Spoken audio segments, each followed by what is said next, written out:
So, tuan nak tanya, kalau anda dibagi like rumah, stocks dan juga business, right? So, which instruments yang tuan akan pilih untuk melabur dan juga kenapa? It depends of your capacity. Sebenarnya bila kita melabur dalam hartanah, property hartanah, you can manage. You have to manage.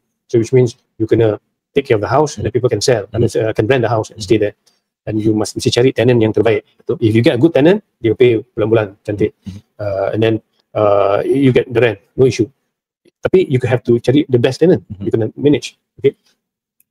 Ataupun stock market is something that, as I said again, you kena belajar juga. You have to learn how to invest in stock market. I think kalau diberi pilihan, and then furthermore, kalau you nak invest dalam hartanah ataupun property atau house, you must have duit yang banyak. Sebab you kena beli rumah, kan? And then you ada liability. Kalau tak ada duit, ada liability, ada berhutang, kan? So you nak berhutang ke tidak? Okay. Stock market, of course, you can start small. You know, 1,000, 2,000, 3,000 can start small. And furthermore, nowadays, dari dulu pun, bagi mereka yang bekerja yang mencarum dalam EPF, boleh mengeluarkan duit caruman untuk melabur dalam menggunakan duit EPF. You can have that money.